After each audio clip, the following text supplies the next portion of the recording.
Everyone, मैं हूँ Shri Shankar M, long jumper.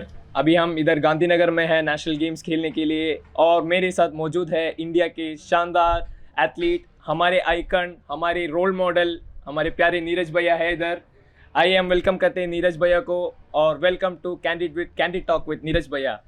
Hello भैया, कैसे हो? बढ़िया श्री, और थैंक यू इतना बड़ा चढ़ा के मेरे बारे में बताने के लिए। पर नहीं, बहुत ही अच्छा लगा। इतने दिन बाद हम मिल रहे हैं और वर्ल्ड चैंपियनशिप के बाद हम अभी मिले हैं, तो सबसे पहले तो कांग्रेचुलेशन करना चाहूँगा कॉमनवेल्थ मेडल के लिए। थैंक यू और बहुत ही अच्छा लग रहा है कि हमारा एथलेटिक्स इतने ऊपर उठ रहा है। हम सभी आगे जाके कुछ अच्छा करेंगे अभी। बिल्कुल भैया। हमको सबसे बड़ा मोटिवेशन तो आपसे ही मिलता है, क्योंकि जो टोक्यो में आपका गोल्ड था उससे एथलेटिक्स का पूरा चेहरा ही बदल गया है, पूरा का पूरा। जहाँ से हाँ हमको सिर्फ कंपटीशन खेलना है और उधर जाके एथलीट्स को मिलना है, उधर से अरे यार हमको मेडल मिस हो गया, वही मेंटालिटी तक हम आ गए हैं। और अभी इस वर्ल्ड चैम्पियनशिप में हम 6 लोग फाइनल में आ गए। कॉमनवेल्थ में भी हमारे बहुत सारे मेडल आए, 8 मेडल आए हैं। और इधर से हमको लग रहा है कि पेरिस में एथलेटिक्स में बहुत कुछ आगे होने वाले। तो आपको क्या लगता है, मतलब इधर से आप 2 साल के बाद पेरिस में और 28 ओलंपिक में हम कैसे देख सकते हैं इंडिया का परफॉर्मेंस, स्पेशली एथलेटिक्स में?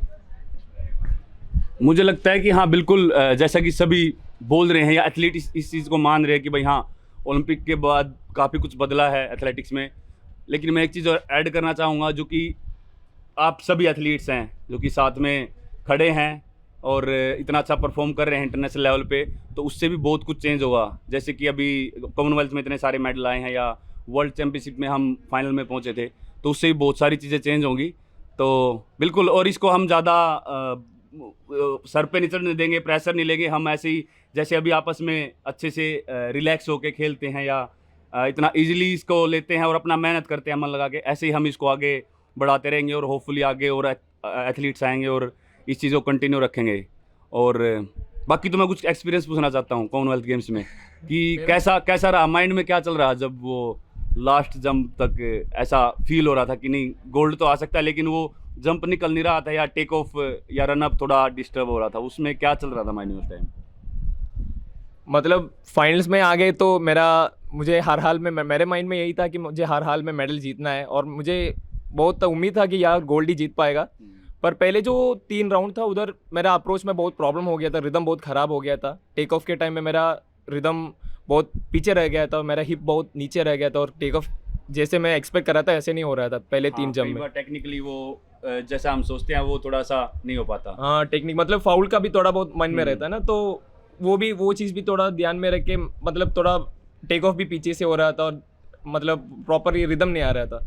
तो 4th राउंड में एक अच्छा जंप था, वो छोटे 1 मिलीमीटर में फाउल हो गया। अभी तो हमारे नया रूल आया ना टेक ऑफ बूट के, हाँ वो पता लग जाता है, वो सेंसर कंप्यूटर से हाँ, काफी पंगा हो रहा है। पर मैंने टेक ऑफ मतलब मैंने जब देख रहा था तो टेक ऑफ में थोड़ा व्हाइट बोर्ड मेरे फुट के सामने थोड़ा बच गया था।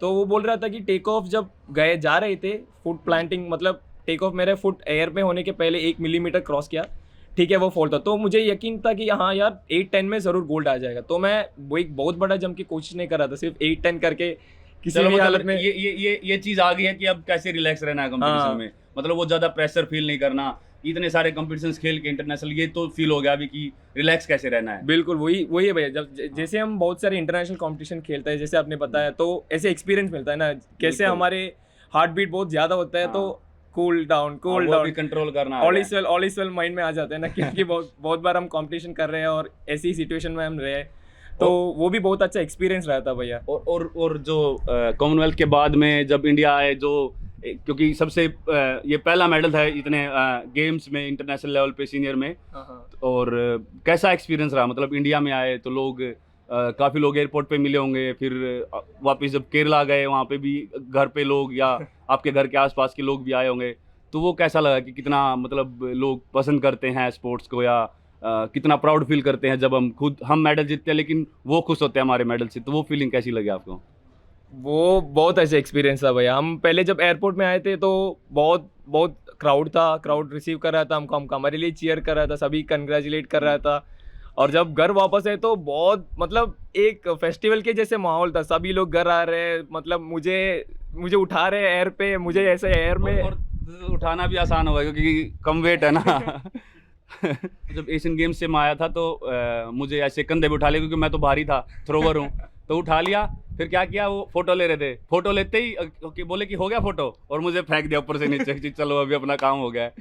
तो ये कई ऐसी मस्ती के काम भी होते हैं। अभी जब मैं कोई कुरियर भेजने के लिए पोस्ट ऑफिस जाता हूँ या कुछ सामान खरीदने शॉप में जाता हूँ, तो लोग आते हैं और बोलते हैं हाँ यार आपको देखा है, आपने कॉमनवेल्थ में मेडल जीता है, एक फ़ोटो ले सकता हूँ। तो मैं सोच रहा था कि कितना बड़ा माहौल होगा जब आपके आपके चारों ओर जब आप गोल्ड मेडल जीत गए। तो उसके बारे में आप कुछ बता सकते हो, आप कैसे, मतलब सभी बहुत फैंस बढ़ गए आपके। जब मैं इंडिया में आया और सभी लोग एयरपोर्ट पे थे, या इतने लोग मुझे मिले और वो इतना खुश हो के, और सबसे अच्छी जो बात लगती है एक एथलीट होने के नाते मुझे, कि हम मेडल हम जीतते हैं और वहाँ पे हम अपना इतना सब कुछ ट्रेनिंग वगैरह करके हम वहाँ पे करते हैं, लेकिन जो फील होता है हम इंडिया आने के बाद, जब लोग एक बात बोलते हैं कि आपने हमारे देश को प्राउड फील करवाया, तो वो फीलिंग बिल्कुल हमको ऐसा लगता है कि जितनी हम ट्रेनिंग करते हैं, जो भी हम एफर्ट लगाते हैं, वो पूरा रिलैक्स कर देती हैं वो चीज़ें।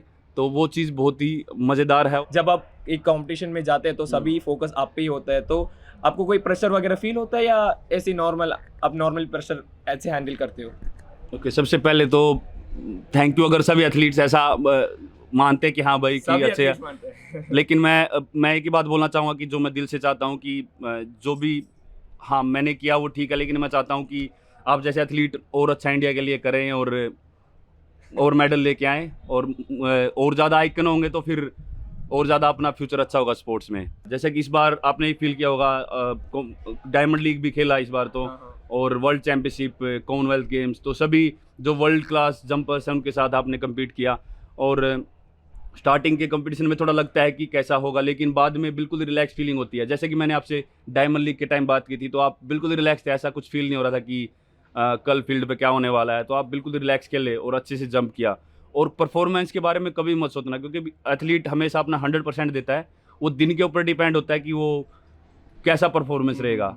तो बस अपना 100% दो, अपने ऊपर बिलीव रखो, और मुझे लगता है कि बस अपना खुल के खेलो। जो वो दिन आपका है, वो जैसे कि उसमें बोलते हैं सकते इंडिया में ये 70 मिनट आपके हैं, तो वो दिन वो टाइम आपका होता है। तो उसमें बस अपना 100% दो और सब कुछ ठीक रहता है फिर। और आपकी ये बताओ कि आप पढ़ाई कैसे मैनेज करते हो इसके साथ, स्पोर्ट्स के साथ? वो भी बहुत मेरे लिए तो बहुत चैलेंजिंग था, क्योंकि मेरे से नहीं हो पाया वो चीज़।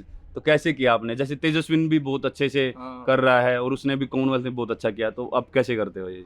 भैया मतलब जब छोटे थे तो मुझे ट्रेनिंग उतना नहीं था, मतलब पापा जब मुझे करवाते थे तो वो बोला कि स्टडीज़ बहुत इंपॉर्टेंट है, पढ़ाई एक चीज़ है जो हम अपने साथ में लेना है, स्पोर्ट्स जो भी हो जाए, क्योंकि आपको तो पता ही है अगर कोई इंजरी वगैरह आ जाए और हमारे स्पोर्ट्स ठीक डायरेक्शन में नहीं गए तो हमारे पढ़ाई हमको हेल्प करेगा। तो इसीलिए बचपन से ही पढ़ाई ऐसे ही साथ में लेके जा रहा हूँ, और अभी मेरा ग्रेजुएशन भी हो चुका है। और इस सीज़न सिंस ये कॉमनवेल्थ गेम्स था और एशियन गेम्स भी आ रहा था, और ये सीज़न बहुत इंपॉर्टेंट था, तो मैंने सोचा कि पढ़ाई में थोड़ा ब्रेक ले ले और पूरा फोकस इसमें स्पोर्ट में ही डाले। और हमारे तेजस्विन ने भी बहुत अच्छा किया है। तो ये है हमारे असली आइकन तेजस्विन शंकर और श्री शंकर, जो कि पढ़ाई के साथ साथ स्पोर्ट दोनों चीज़ मैनेज कर रहे हैं, जो कि हमारे आगे यूथ को सीखने की ज़रूरत है कि कैसे उनको मैनेज करें।